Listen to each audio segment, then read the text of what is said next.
Good evening. I've been working in my sweats at home, which is kind of nice. There's some pros and some cons to it, but I have a lot of clients who just seem really concerned about what's going on with the real estate market. And I just thought I'd share a few things that might answer some of your questions.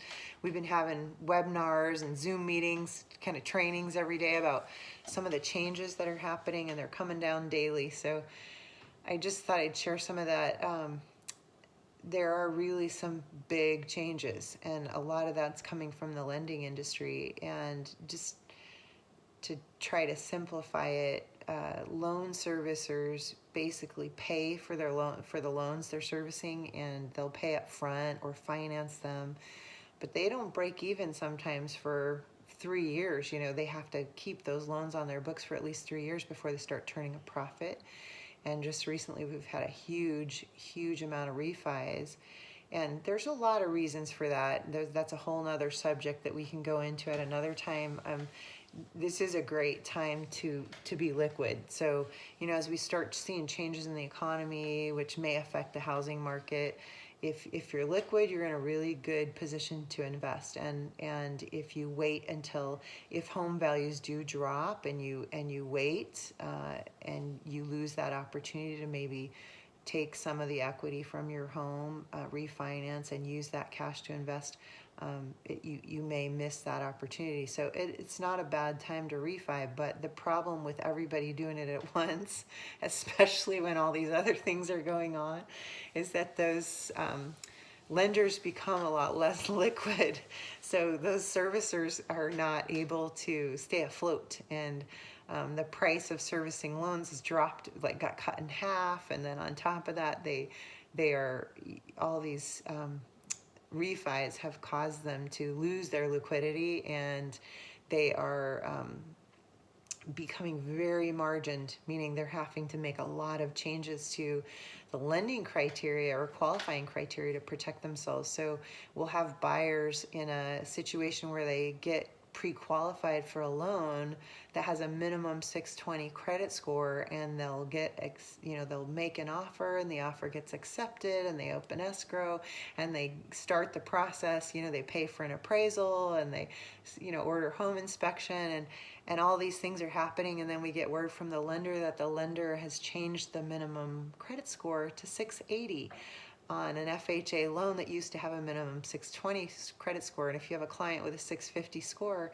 they no longer can buy a home. So it's really important to know the lender you're working with and what's going on with that lender, because not all lenders are being affected at the moment, but there are a lot of them that are really struggling to fund their loans. And when that happens, they start changing criteria like crazy, and it's happening a lot right now. So I'm going to recommend that you ask your lender some very specific questions. And the first one I would ask is, are you a direct lender or are you a mortgage broker? And a lot of people don't know the difference, but a mortgage broker works with a variety of wholesale lenders, a variety of different programs, and those have huge benefits if you have a unique situation where maybe your credit score isn't as high as it should be, or maybe you're self-employed and you have a hard time verifying your income, or your debt to income ratio is a little bit higher than the average.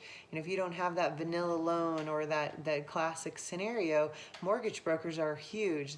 Because direct lenders are like a bank or a mortgage lending institution, where that's what they do, and they lend directly to the public.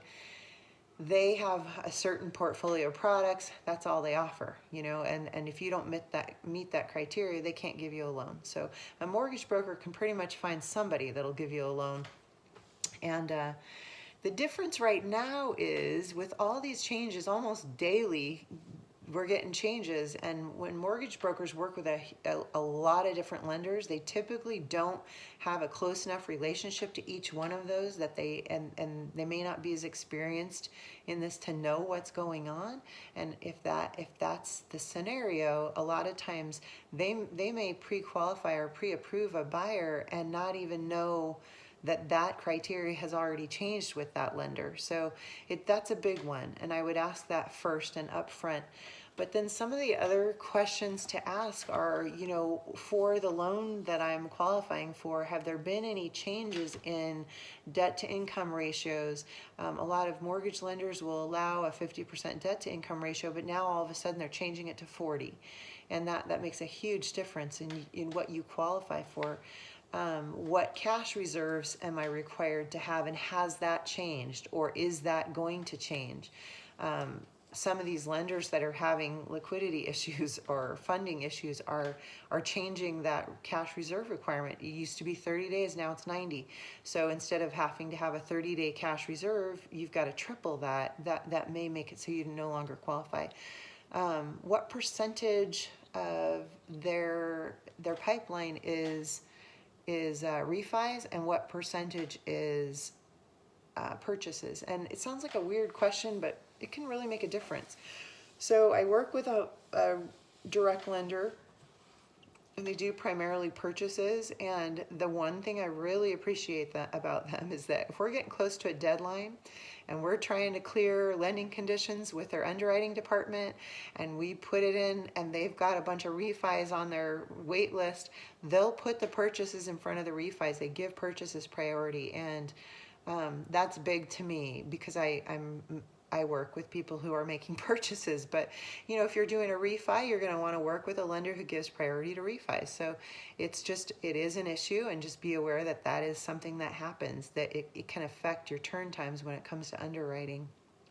And why does that matter? Well, when we say we're going to do a 30-day escrow and someone plans on moving in 30 days and they give notice at their apartment, or they have a moving truck and they have things lined up to make that happen, you want to be able to stick to those deadlines. And right now they're all over the place because of the changes in the lending industry.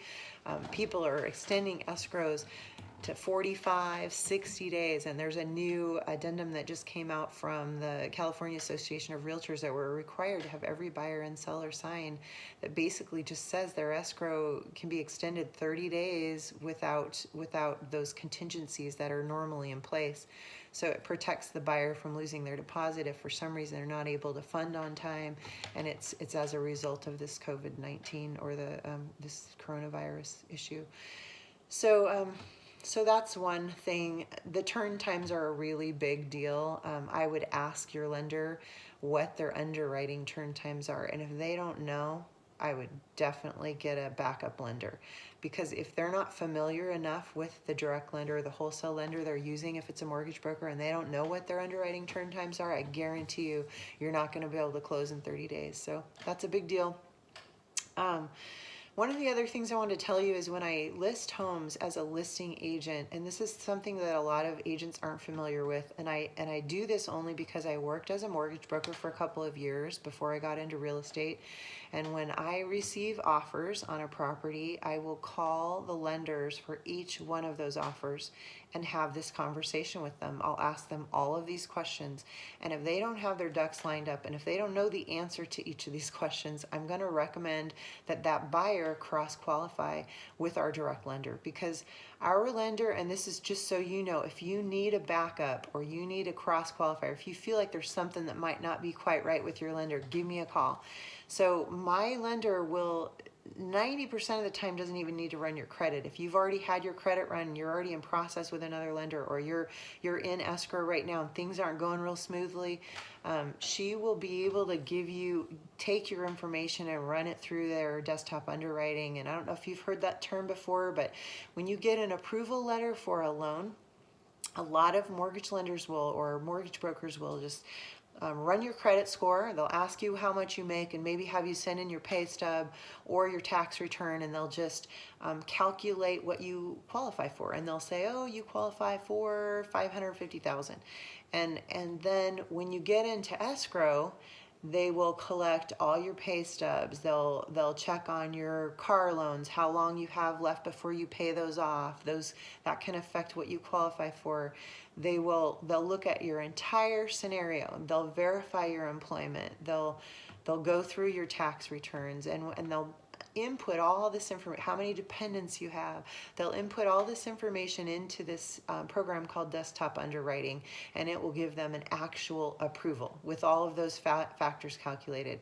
And that's what I want to see. So when someone gives me an offer, if they don't have that DU approval, I'm going to ask for a copy of that first page of their DU approval. If they don't have it, I'm going to ask them to cross-qualify. And it's just a protection for you as a seller to make sure that we have everything lined up and that we know the answers to these questions. We know if their lender's making changes right now that are going to kick them out of qualifying, or that we know what we're getting into. So if you need that and you want a backup lender, definitely give me a call. I'm happy to answer any questions that you may have about this whole process, what doing all this virtually means and how that would be done.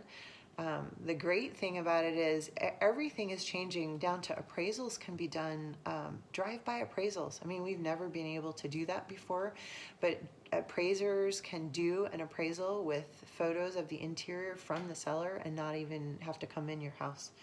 So it's a big plus in a lot of ways, but it is a very complicated process, and it's probably never more important than now to have the help of an experienced professional realtor. So if you have questions and in regards to any of this stuff, I'd be happy to answer them for you. I'm Kayla Nebaker with Realty One Group Southwest in Temecula, and I've been in this industry since 2005. I do have a couple years of lending experience as well, so it gives me a little bit of an advantage, especially when things start changing like they are right now. But I'm happy to help you in any way I can. I hope you guys are staying safe. Take care of each other. Talk to you soon.